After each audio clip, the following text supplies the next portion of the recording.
Welcome to Current Conversations. I'm R.C. Davis-Undiano, and today we have two distinguished experts on the Middle East. Dr. Joshua Landis is the director of the University of Oklahoma's Center for Middle East Studies and is an expert on Syrian politics and culture. Dr. Samer Shehata is an expert on Middle Eastern politics and culture, especially Egypt, and is Middle East Studies coordinator at the University of Oklahoma. Both of my guests are frequent commentators on National Public Radio, CNN, and many other national and international radio and TV news programs. Welcome to the show, Dr. Landis, Dr. Shehata. Let's start with Syria.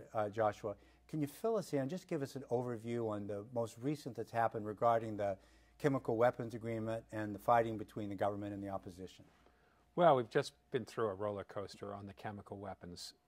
In August, Syria, somebody used chemical weapons. It looks like the Syrian regime has killed about 1,500 people in the suburbs of Damascus. Already, there had been use of chemical weapons in Syria earlier in the year, and President Obama had said there's a red line, no chemical weapons use. So in a sense, he got caught in a civil war which he did not want to get into. And he was looking weaker and weaker. He said he was going to strike Syria. But he looked over his shoulder and realized the NATO said they wouldn't do it. The Arab League wasn't going to join him. EU, no way. The UN had already turned him down. And then there was a vote in the British Parliament. It was devastating, I think. Even Britain said they were not going to come. So he was all alone, at which point he made a sort of pivot and said, okay, I want Congress to vote on this. And that took the steam right out of this wind-up to use force. And Congress was going to vote no. So he got a last-minute reprieve from the Russians. And a reporter asked him out of the blue, asked Kerry, is there any way to avoid this strike and for Syria to get out of it? Kerry responded, yes, if Assad gives away all of his chemical weapons. Immediately, within an hour, the Russians had heard this and they'd responded, we can do that. We'll talk to the Syrians. And we went down a diplomatic road, and that's where we've been going ever since. And, you know. Which raised the stature of the Russians as a player, and also al-Assad. He's back in a mediator. It put the Russians in the center of things. You know, here was, for a moment, it looked like the United States was unilaterally going to smash a client of Russia. The next minute, Russia is sitting in the driver's seat, holding all the cards, negotiating between the United States and Bashar al-Assad. It makes the Syrian dictator a legitimate... New credibility. Yeah. The Syrian opposition, outraged. Head of the Syrian opposition, General Idris, said Putin is a terrorist. He said, we're not going to deal with this. Now, they've come around, but they'd had their hopes up that America was going to jump in and finally side with the opposition against Assad.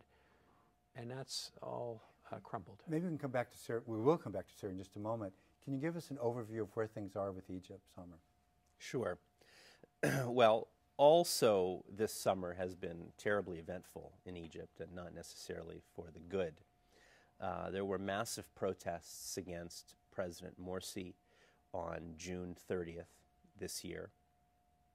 And the Minister of Defense, Abdel Fattah al-Sisi, made an announcement the following day that basically gave the president an ultimatum: solve this issue, deal with the opposition, or else something will happen. And surely on July 3rd, he announced a coup or a change of power. There's a debate as to whether it was a coup or whether it was something else, a continuation of the January 25, 2011 revolution. President Morsi has been detained since then. There were massive sit-ins and protests to object to this turn of events by the Muslim Brotherhood supporters and others in largely 2 squares in Cairo. And when the new government had had enough, they moved against them with a great deal of force in the middle of August, August 14th, and that led to about 1,000 deaths. There has been a continued crackdown and arrest on Muslim Brotherhood former members of parliament, former ministers, former governors, and so on. And the regime is trying to move forward with a civilian government. They have put forward a transition plan that includes rewriting or producing a new constitution, and eventually new elections for parliament and a president. But there have been terrorist attacks or use of violence in Sinai that is continuing. Last week or the week before, there was an attempt on the Minister of Interior's life, a bombing in Cairo. And so that's the state of affairs in Egypt right now. Okay, lots of questions there. Can we go back to Syria for a while, Josh? There's not much talk about al-Assad these days, but I can remember that when he came to power, there was hope that this was the good version of the family, and he would would open the way for the Arab Spring-like kinds of developments. And now he's the tyrant who is killing people with chemical weapons. I mean, is there any way to understand this? I don't hear much discussion of him, but I'm really curious what happened with that guy. Well, I mean, the Syrian dilemma is we're in a multi-ethnic, multi-sectarian world. And the Assad family comes from the Alawite minority, about 12% of Syrians, Shiite heterodox minority. They have ruled over the Sunni Arab majority, 60% of the Syrian population. They've had their foot on their necks. And Bashar al-Assad came to power in 2000 when his father died, and he said, I'm going to modernize Syria. I'm not going to democratize, but I'm going to modernize. And he began opening Syria up. He let in satellite TV, opened the internet. Syrians began to breathe. He let in capital. I remember those were very encouraging developments. The Damascus Spring. Yeah, exactly. It was there was a lot of hope, and he basically promised Syrians, I'm going to put a chicken in every pot. But what he did in liberalizing the economy and opening Syria up is he made Syrians connect with the rest of the world and aware of what they were missing. And it wasn't going to be long before they began to demand political liberties. And that's what they did at the beginning of the Arab Spring, is demand political liberties, which ultimately were going to lead to overthrow of the regime. And rather than allow that happen, he put the boot back on their necks and began shooting them. You know, I can't remember. What was the actual spark that brought open combat between the government and the opposition? What was the issue? Well, it was the Arab Spring in general, okay, which had been unfolding, and it gave hope to the Syrian opposition, which had been outnumbered and been put into jail. And demonstrations began to take off, and it was in Deraa, the southern area of that. A bunch of children were thrown into jail, and they were tortured very badly. I remember. And that barbarism really sparked widespread public, and then the Syrian regime began to shoot at people, and things went from bad to worse. So here we are. Now, if al-Assad were to fall tomorrow, would the various factions in Syria just continue to erupt in just kind of a chaotic situation? Is there anybody? Things have become deteriorated so badly, with over 100,000 people killed so far, that the hatred and the animosity between different sectarian groups has really mushroomed. And so it raises the question of, if there were a sudden collapse of regime, what would happen to this Alawite minority? Would there be revenge? Would there be ethnic cleansing? These kinds of questions can actually be asked today, whereas 2.5 years ago, nothing as bad as that would have happened. So this is why America hesitates, I think, to a certain degree, and because we've gotten ourselves into an ethnic civil war. Right. Also, there are important elements of the rebels who are attached to al-Qaeda, and that's where the United States has become so fearful, because of chemical weapons in Syria. Should the regime collapse, rebels take those chemical weapons, they could easily blend into the Middle East. So there's not a faction that is a good candidate to take over if in fact there could be regime change? Well, that's a dilemma. I mean, there are people in Washington who say, yes, there are. There are moderates. We need to give them a lot more money and a lot more arms before they can be big enough to overwhelm the Islamists. But we should be in there, and we should be fighting this war. Okay. Obama has basically said, I don't want to do that. Because if it doesn't work out, if this happens to be a Shalabi argument where we go down the road of supporting a Karzai or a Shalabi, we'll be in the middle of a civil war, spending hundreds of millions of dollars, and we don't want to be there. And yet the Saudis have kind of fill the vacuum a little bit that we've left, right? Haven't they been supplying significant weapons? They have been. Yeah. And they're not supplying the ground-to-air missiles that would shoot down Assad's air force because America's asking them not to. They could supply them. But they aren't. The big complaint is that they're helping more Islamist factions and that only America will help more secular factions. But that's, it's not clear what percentage of Syrians, of the Syrian opposition, are secular and want to be secular, or whether they're only... It's a morass. And we've seen this like Afghanistan, like Iraq. America's been down that road twice before. And I think that the weight of the Iraq misadventure weighs heavily on Obama. You mentioned the al-Qaeda foothold in Syria. And I remember, I think it was last week, the al-Nusra Front actually took over a city, and there was some talk about persecution of Christians. How big is that likelihood that if there's chaos, al-Qaeda will be the faction that floats to the top? There are over 1,000 militias in Syria.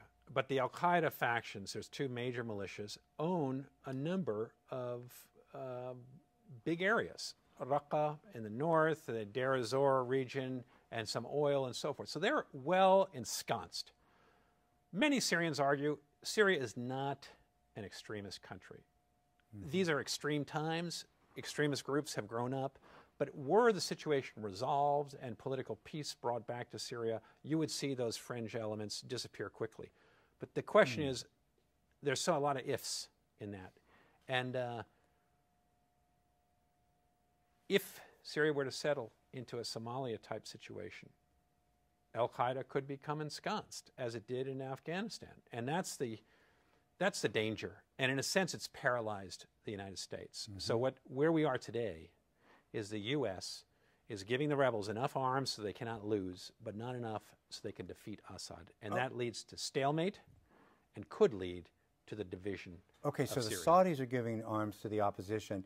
In the meantime, Hezbollah and Iran are supporting al-Assad. I don't quite understand that. It seems to me that if Hezbollah wanted to support a government that was legitimate and had the support of the people and the kind of thing that I think they talk about, it doesn't make sense that they would necessarily back him. What's the deal there? Well, he's made himself indispensable. It's either Assad or nothing. And that's, in a sense, Syria is a political desert. Assad, as a dictator, has rounded up. Nobody has any political purchase except for him on the government-controlled areas. And he's a Shiite. He protects the Shiites. So Hezbollah, with Iran, with the Assad regime, it's either them or nothing.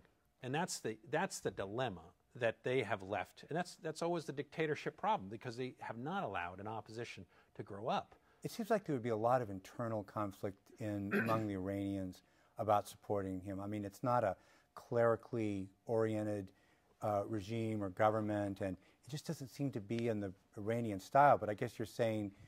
if he goes down,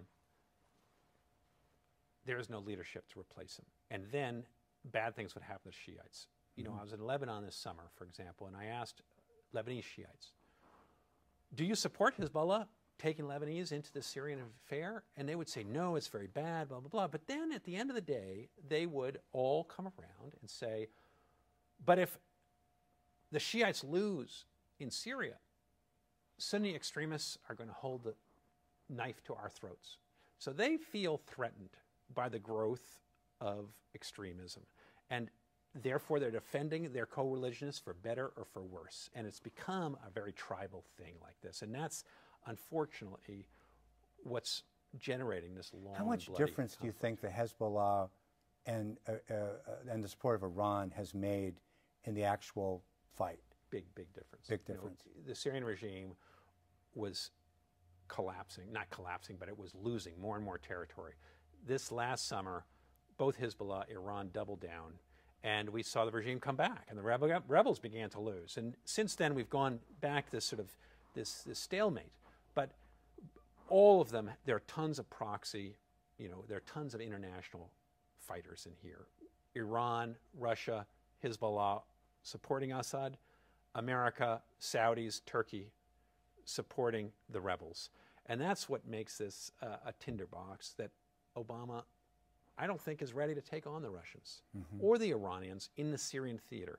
He's trying to tangle with the Iranians on the nuclear issue, and he's got Russia problems in Eastern Europe and elsewhere, and he doesn't really want to fight a proxy war with either of those powers in Syria. Syria just has not been central enough to American interests to make it worth. Doesn't have a lot of oil, for one thing, does it? Doesn't have oil. Yeah. We've had sanctions on Syria since the 70s. We don't have any trade with Syria. It's not central to our Middle Eastern vision, and Obama has been trying to get us out of the Middle East. He's been trying to build the middle class in America, not the Middle East. Yeah, it's not what he wants. Could we switch over to Egypt for a while? What's the deal with the coup in Egypt? I mean, was there a coup or wasn't there? I think there was a coup. But many Egyptians, of course, would beg to differ and say this wasn't a coup because this was a popularly supported military intervention against a non-democratic regime that was not providing freedoms for women or freedoms for minorities, particularly the Coptic Christian minority, and that there was a centralization of power in the hands of Mr. Morsi in a non-democratic fashion. So that's the issue. There are kind of two narratives. Those who supported the coup claim that the Morsi presidency was non-democratic, that he had betrayed the original hopes and aspirations of the uprising against Mr. Mubarak, that press freedoms were decreasing, that there was no equality of citizenship, and that there was a kind of growing Islamization of society, and that this was a corrective measure. But of course, the other side says that this was a non-democratic change of power. Mr. Morsi was a democratically elected leader, and not only was he democratically elected, there were other elections in Egypt, parliamentary elections, referendums on constitutions, and so on, and that if people had grievances with Mr. Morsi and the Muslim Brotherhood, they should have stood in elections. There were upcoming parliamentary elections, and challenged the Muslim Brotherhood rule. So these are the two narratives. When it comes down to it, however you cut it, it was a coup. It's true that there were millions of people on the street on June 30th supporting a takeover of power, as it were. Not the majority of Egyptians, but millions of people, larger than any of the demonstrations against Mr. Mubarak in 2011. But it was a non-democratic transfer of power. It was a coup, and right now the people who are calling the shots in Egypt wear military uniforms. What happened, two questions here. What happened so that there was so much public support for the coup? I mean, I would not have predicted that. I would think that all the excitement about the democratic election, that there would be much more popular resentment of what happened. Yes, well, there were a number of things. Of course, Egypt, like a number of states in the region, is very polarized between those who believe that Islam should play a role in politics and those who believe in a separation of religion and politics, who believe in kind of secular and liberal politics. So that is a basic kind of fault line, whether in Turkey or Tunisia or Egypt and so on. And then, of course, there was a deterioration in economic conditions over the last year. There were fuel shortages for diesel, for gasoline. There were electricity outages. Security had not improved. And there was an argument made that Mr. Morsi was consolidating power. So I think all of that, in addition to the calculated, orchestrated efforts of those who oppose the Muslim Brotherhood in the military, in the business class, among the old regime elements, the ancien regime, the Mubarak supporters and so on, they certainly, foreign states, Saudi Arabia, the United Arab Emirates, Kuwait, were all very much opposed to the Muslim Brotherhood, Mr. Morsi, and democracy in the region. And so I think all of these things together provide some kind of explanation as to why the coup was supported to the extent that it was. Not everyone, but certainly a significant percentage of the population supported the military intervention. So much at the time, stability seems to trump democracy and everything else in the region. Well, I think, you know, to step back a moment,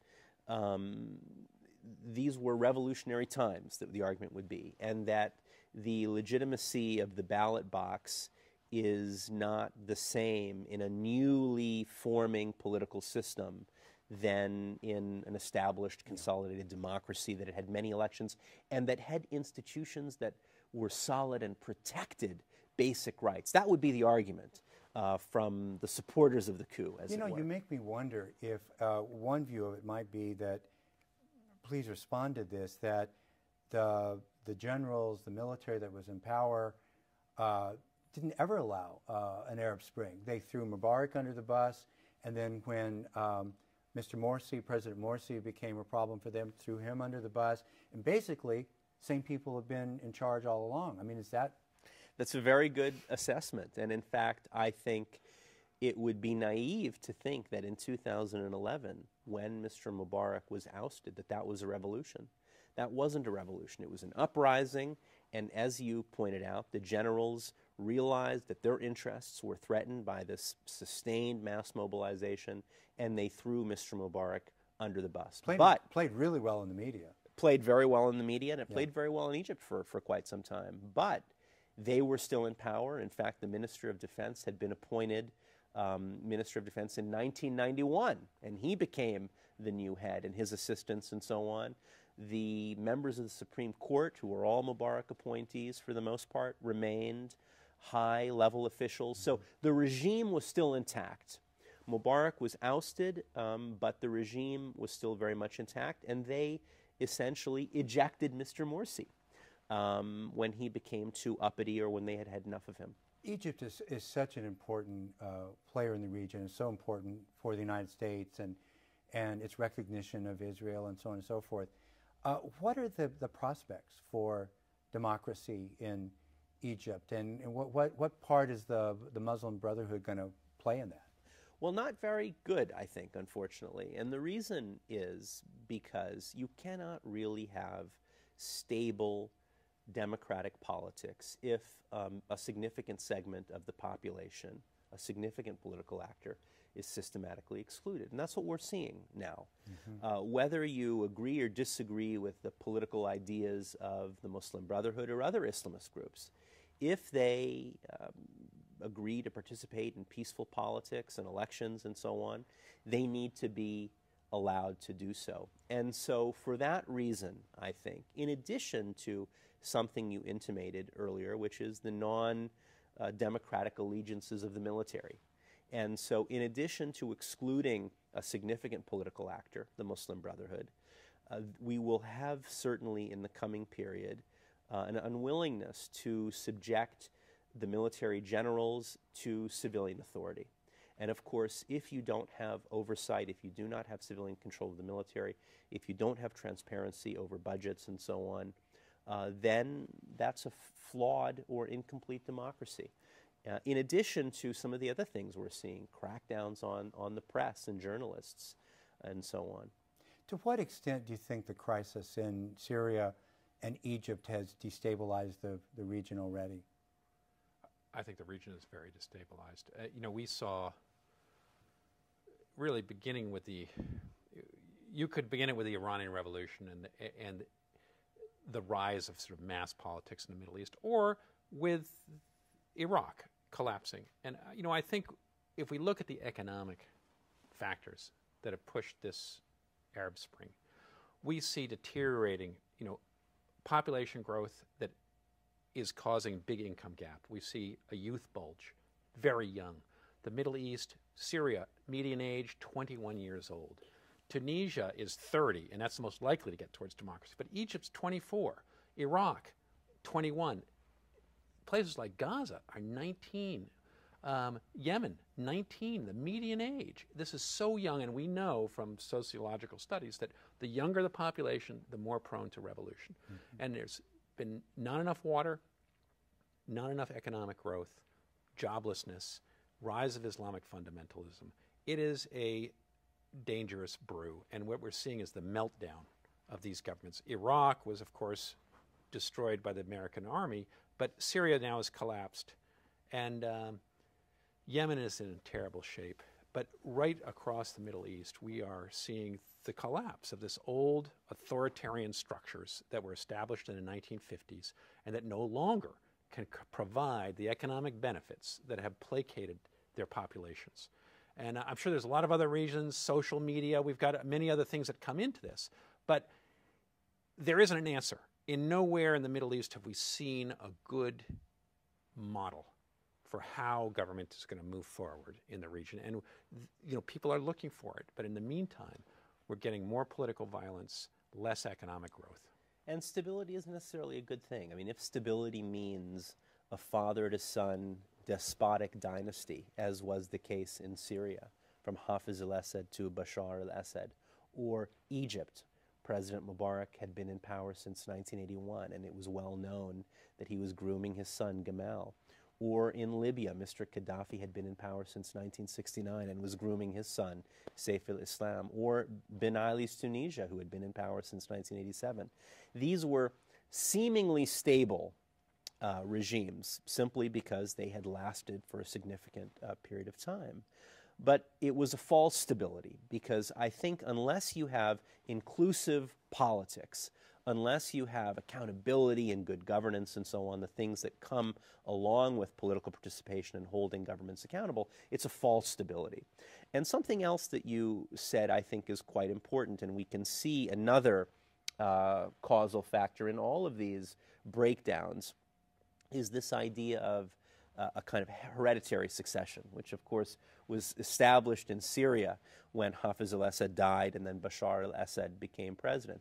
This was the new model in supposedly Republican regimes, and it was something that was unacceptable and had its own contradictions. In Syria, I think later, but certainly in Egypt, one of the major factors that people were so upset with the Mubarak regime. We had had enough of Mubarak for 29 years. The idea that his son was going to now become president. Also in Libya with Saif al-Islam, in Syria, in Yemen as well with Ali Abdullah Saleh. So this model of governance was another contributing factor, I think, for the Arab uprisings. That's absolutely true. But on the other hand, one of the things that's perplexed Middle Easternists is that the monarchies, the real dynasties, like Saudi Arabia, Jordan, Morocco, have survived the Arab Spring. None of the monarchies have there really been large-scale public revolt. And that the republics were trying to get to monarchy. They couldn't do it. But it underlines perhaps that there are other deeper cultural problems in the Middle East that impeded this sort of democratic breakthrough.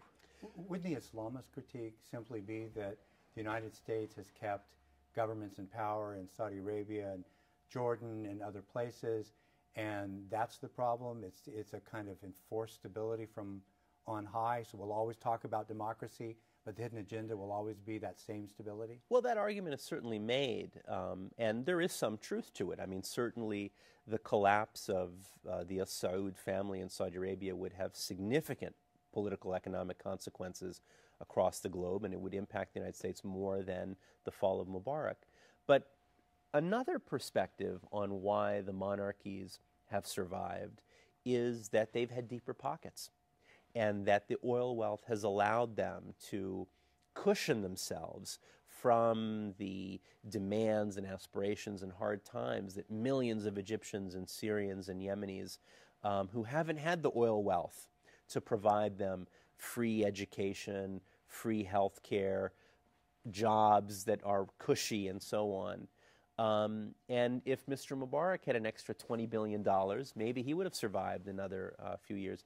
And one of the monarchies almost collapsed, and would have likely collapsed if it would not have been for the intervention of Saudi Arabia and the Emirates, and that is Bahrain. And so, but the counter-argument to that is a cultural one, which is, even the poor monarchies, Jordan, Morocco, have survived, suggesting that there might be some legitimacy to this dynastic principle in the Middle East. And then the counter-argument is, well, the Enlightenment, it's a cultural argument. The Enlightenment, which Enlightenment ideas of individual, rule of law, nationalism, perhaps these Western ideas, which have spread to Latin America now, and we see the Latin America, Eastern Europe, and everybody is expecting a Middle Eastern wave, a fourth wave of democracy. But the question then is, does it require certain cultural principles that haven't taken root or are in the middle of, in a sense, what we're seeing is sort of a wars of religion and a, sort of Enlightenment ideas beginning to penetrate in the Middle East, but not. And that's where you get sort of fundamentalism and lurch towards more religious interpretation, and still the strength of tribalism, factions, family, as opposed to a citizenship, common sense of citizenship and the individual being the most powerful elements in society. It takes a lot of practice, doesn't it? I mean, you really need some years of experience and trial and error with that for it to take root. It needs time, doesn't it? Well, I think one of the issues is that regardless of whether people have read Rousseau or Locke and so on, I think it's fair to say that nobody likes being the victim of the arbitrary exercise of power, or nobody likes to be the victim of corruption or torture, and so on. And so it might be the case that people aren't as familiar with putting a ballot in a ballot box and what that entails. But I think we have seen through the struggles of people, of ordinary people, in Morocco to Iraq and Iran, a desire for dignity, a desire for some kind of citizenship. Might be a different conception of citizenship slightly, but certainly it is not the case that people in the region have been accepting of despotism and authoritarianism and even necessarily hereditary monarchies. There are lots of opposition movements in many of these places. Samir, would this be the sort of new Islamist approach that you're talking about now, where the argument is that it's not just an imposition of Western values when we talk about democracy? There really are values that come out of the region that would really advance individualism, representation, maybe rights for women. Is that well, certainly Islamists have made those arguments increasingly over the last several decades. They've pointed to their own tradition, to, for example, the conception of shura, or consultation, as being a necessary ingredient to politics.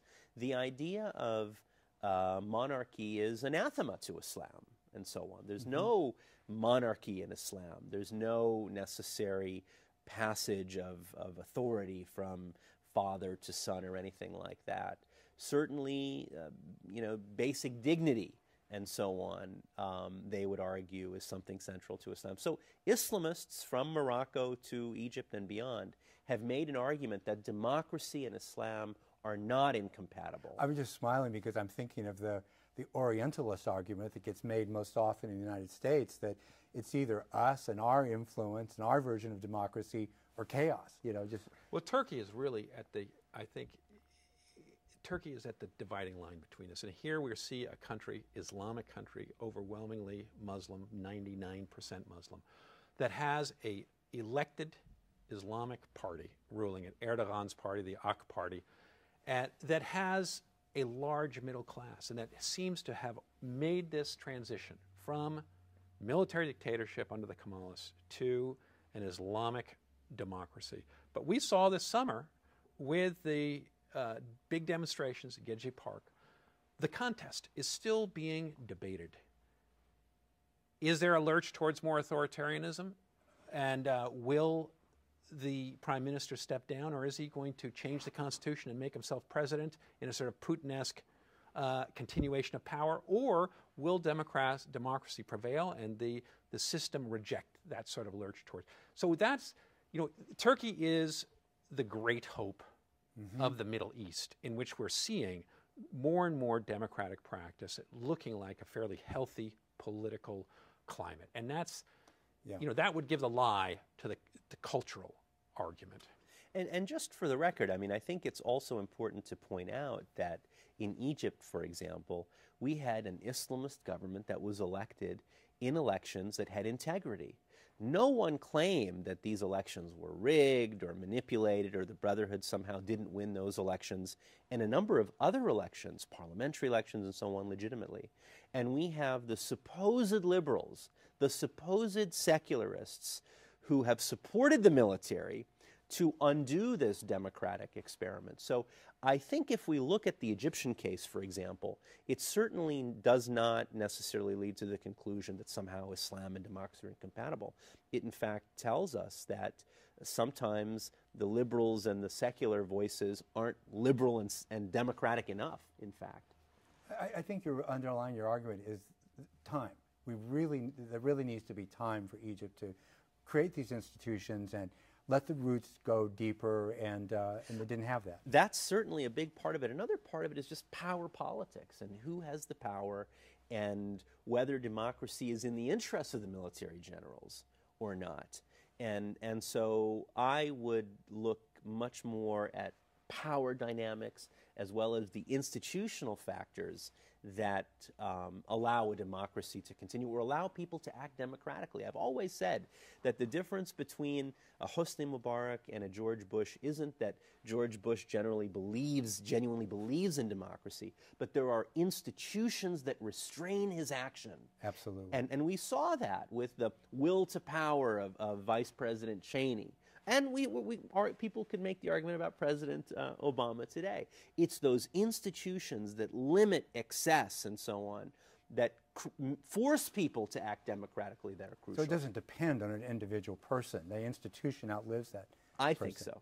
Yeah. But it's also we're stuck in a difficult economic time. And in order to get the middle class, in order to get these institutions off the ground and people trusting them, you have to have economic growth, and you have to have bounty. And that creates a lot of goodwill and a shared pie. And we don't have that in the Middle East today. And we're seeing, just as we're seeing in America, a bigger gap between the haves and the have-nots. We're seeing that amongst nations, with the loser countries in Africa and the MENA, the Middle East area, and the winner countries, the BRIC countries that are coming on like gangbusters, Brazil, India, China, so forth, and sucking up so much of the wealth. I mean, they're getting richer. The pie is getting bigger, but there's a bigger gap, and commodity prices are going up. I think there's big challenges to governments that have not been governed well and countries that are becoming poorer. And that is going to be a great challenge for our coming generation, I think. How do people in the Middle East view the United States and its policies during this period, maybe particularly the leadership of President Obama? Well, I mean, I think that you have this interesting situation in Egypt where the Obama administration is despised on all sides. And so you have, for example, those who are sympathetic to the Muslim Brotherhood saying, look, this is a coup. Call it a coup. You're supposedly a defender of democracy. We had elections. The president has now been deposed. Come down and do something.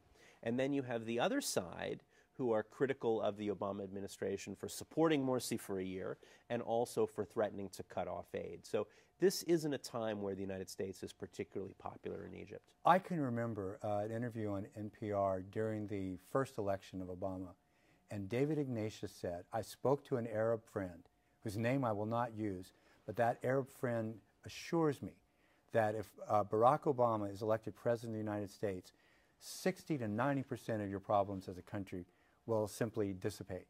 You know, that he will be embraced by the Middle East. And here we've come to the situation where it's literally the opposite. As you say, despised by all sides. That is just remarkable. Well, there was this hope, I think, quite naive among many people in the Arab world, that President Obama's election would lead to a changed American policy with regard to particularly the Arab-Israeli conflict. The Cairo speech suggested that. The Cairo speech was an attempt of the Obama administration to kind of push a reset button, that this is not the Bush administration, this is not a war against Islam, and so on. But many people in the Arab world felt that he would have a more even-handed policy with regard to the Palestinian-Israeli conflict, would lead to a genuine two-state solution, and so on, and that then half or 50 or 60% of the problems would dissipate and we'd have a new era. And of course, that has come to naught. Would you say the political climate at home simply didn't allow that? I mean, at home in the United States, did not allow that even-handed policy? You know, I think some of the criticism on foreign policy of President Obama is a bit unfair in the sense that liberals complayed bloody murder when George Bush moved in to Iraq, decided he was going to nation build, spent trillions of dollars. The bill now is $4 or $5 trillion. They said, we've got to get out of this. And here you've got a president that has gotten us out of this. Out of Iraq, he's getting us out of Afghanistan, and he's refusing to get sucked into Syria. Basically, the liberals got what they wanted. And they're crying bloody murder. They're saying we're weak, we're this, we're feckless, no leadership. But what's going to happen as America draws away from its position as policeman of the world? We're going to run into dictators like Bashar al-Assad, and we're going to do nothing about them. And we're going to look, we're going to regret it, because we believe that we should be standing up for right in every corner of the world. And yet, if we're not going to play that role, and we're going to retreat to a certain degree, we're going to give a pass to people like Obama.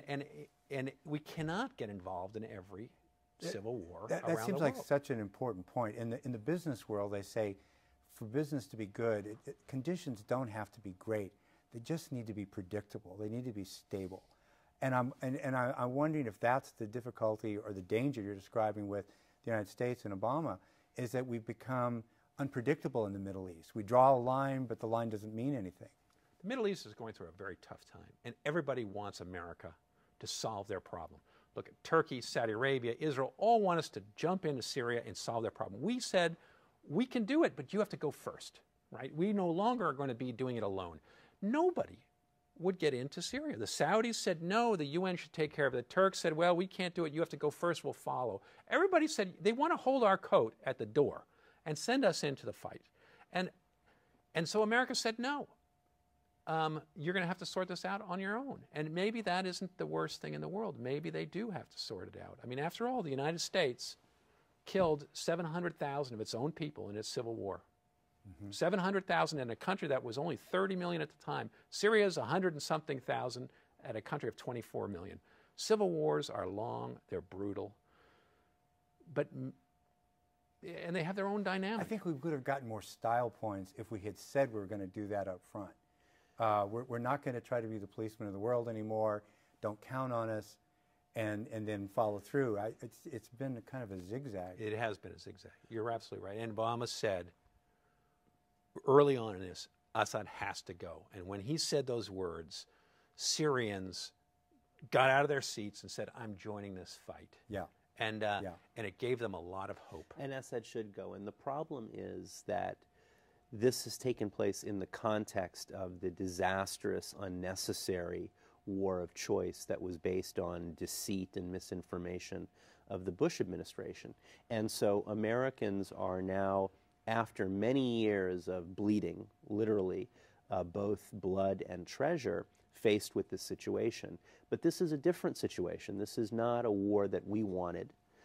This is not something based on the false claim of weapons of mass destruction or a supposed link between Saddam Hussein and al-Qaeda. And when it comes down to it, the Saudis, the Turks, none of them have the resources, have the standing that the United States has in order to intervene in a situation like Syria. And the United Nations, of course, would be wonderful if it wasn't for the veto power of Assad's backers.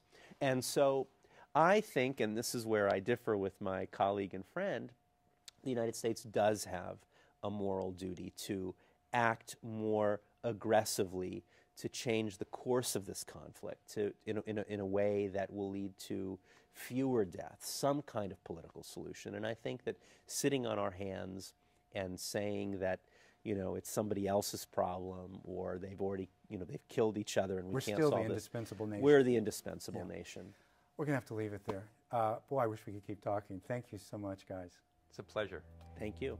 Again, I would like to thank our distinguished guests for being here today. Please join us next time for Current Conversations. Thank you for watching.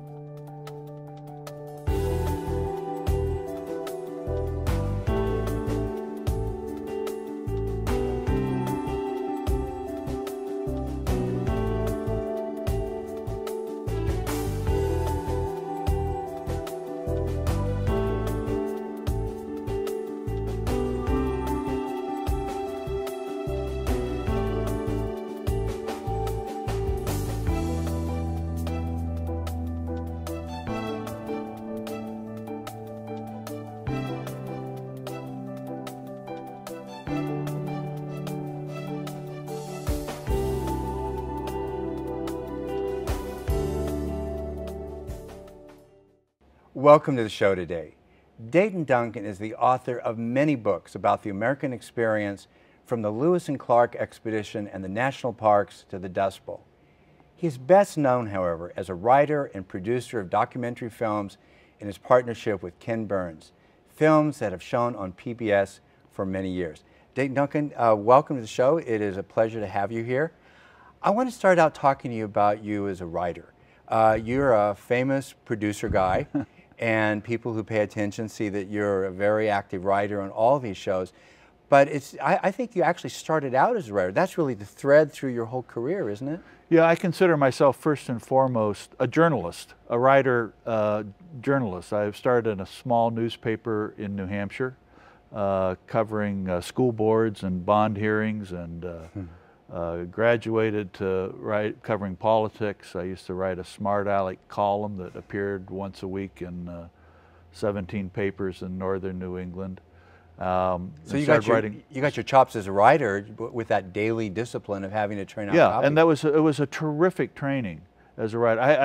I had not had an ambition of being a writer when I was a kid and even in college, but I learned when I got this job on a newspaper what I loved doing, which is going out and finding out information and coming back and struggling to try to put it into some sort of sense that, got the information across clearly, hopefully with some spice and compellingness.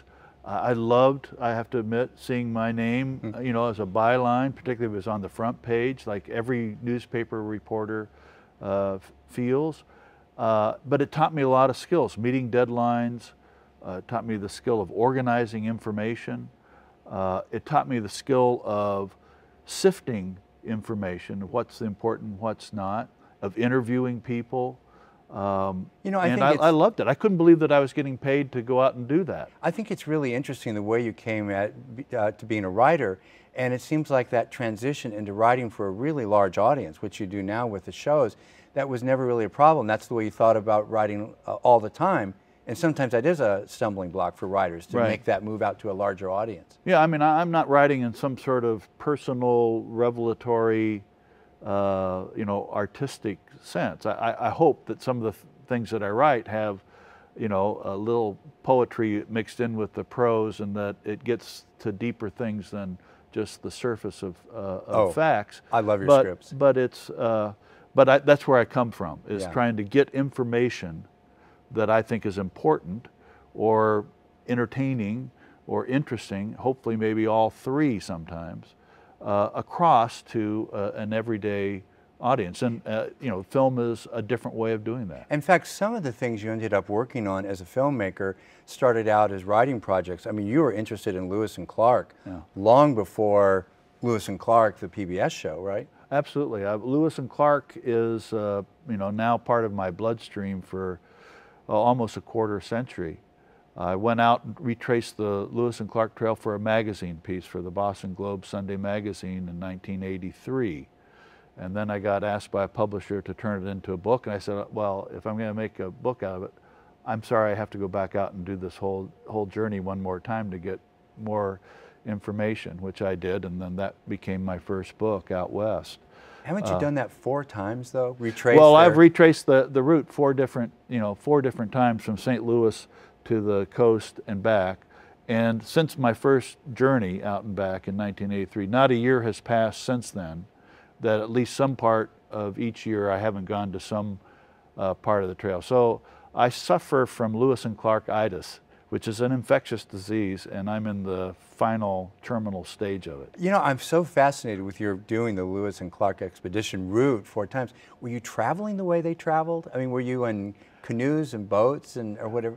I was trying to replicate their journey in the spirit that they undertook it. Thomas Jefferson sent them out to say, travel the course of the Missouri River over what he hoped would be a Northwest Passage and finally reach the end of the continent, and come back and tell me and the nation what it is that you found. And this is right after the Louisiana Purchase, so there's all that excitement about that new territory. Actually, he had planned it before he even completed the Louisiana Purchase. So by the time they left, they were now traveling through newly acquired, quote, American land, at least till they got to the Rocky Mountains. But I was just trying to replicate the spirit of that. So I didn't feel I had to replicate, I didn't have to get a keel boat and pull it against the current of the Missouri River. They, first of all, took them 2.5 years, and for my magazine story I had a month and a half. So I had to cover more ground more quickly. But in certain places I would get out on the river in a canoe, or I went out on big tugboats. Went out on you know, boats at the mouth of the Columbia River, that you know, crab boats and things like that. I went by horseback in certain parts. I hiked portions of it, but I wasn't trying to say this. I wasn't trying to replicate that part of the experience. My job was then to look at what I found on that same journey, the people that I met, the experiences that I had. And to the extent that they were very different than Lewis and Clark's almost 200 years earlier, then I had a third job, not only recounting my experiences and not only recounting theirs, but somehow to come to grips with the history, American history of the West, between their journey and mine. So it was part history and part journalism. I think your viewers really pick up that there's something central in your work and your work with Ken Burns about the Lewis and Clark film. And I think, I think I'm probably right about this, I think you've made it, with your success with that film, central in a way for the rest of us it didn't used to be. You know, Lewis and Clark has kind of moved to the center. This came out in 1997. Do you see it as a kind of anchor work in what you all have done? You know, I can't speak for Ken, who had done a number of films before he and I started more officially working together. But it was an important film for me because it's an important story to me because of the way that I see it, not only in my own life, as sort of the start for me as a writer who writes books versus just a journalist, but I see it as this really important and symbolic moment for us as a nation. In other words, they were sent by this nation which previously had been bounded by the Mississippi River and the Atlantic Ocean, potentially the Brazil of North America, which instead became a continental nation. And they are the first representatives of our nation to go and see all of that and come back and report on it before the nation itself moved along that same track and changed everything in its path. So they're at this hinge moment of history where they're seeing the West before the United States followed them and changed it. And so it's just at that moment that I find fascinating. Well, and you dramatize it so well. There's a moment in the film where you say that this isn't like going to the moon or going into outer space. We do that, we kind of know where we're going. Right. They were stepping off into space because they had really no idea of where they were going. So the drama of that's pretty intense. Yeah, and we tried to make sure that in our story, in our style of storytelling, we don't try to gin up false drama or suspense or anything, but we do try to make sure that you are with them and understand that every school kid in America knows, if they know anything about Lewis and Clark, the one thing they know is that they succeeded, that they got out there and back, which is something that Lewis and Clark didn't know when they left St. Louis. They didn't find a Northwest Passage, but it wasn't there. And they didn't know that they were going to succeed. And when their first member dies of a burst appendix, only several months out, they didn't know, as historians know and will write the story when they write it when they write history, as saying that was the only casualty. Well, the people burying Sergeant Charles Floyd in August of 1804 didn't walk away from that burial ceremony saying, boy, I'm glad that this is the only casualty. Thank God the only casualty is now behind us. They were thinking, how many of these are we going to have? And is one of them going to be my funeral? But it's and so we wanted to keep in our style of storytelling is historical, but it also attempts to try to put you in that place, you know, to suspend your knowledge that's all going to turn out okay. Yeah.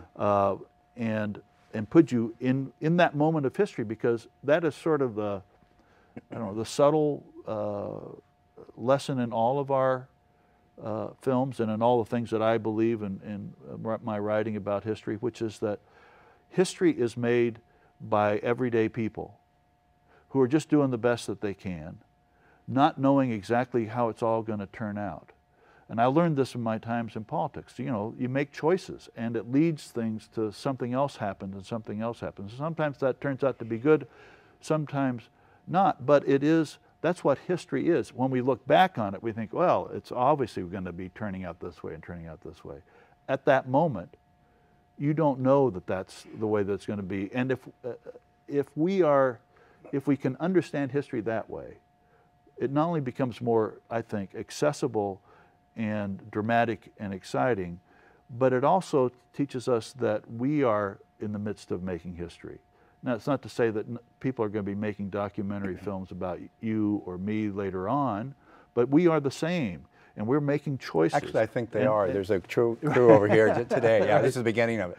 But you know, one of the things. But that's what history is. One of the things you succeed at so well, and it's been absolutely haunting for me, is a sense of Meriwether Lewis and William Clark as sort of characters in history. Well, this is going to sound a little weird, but Meriwether Lewis and William Clark are good friends of mine. I mean, I don't mean it to sound, you know, too whatever, but I've gotten to know them through reading their journals. You know, one of the great glories of American history and literature are the journals of Lewis and Clark and a couple of the sergeants and one private, which left to us this incredible description of them seeing these places and these parts of America that no American citizens. We are out of time.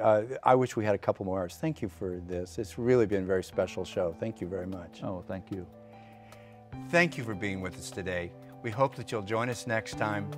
Thank you for watching.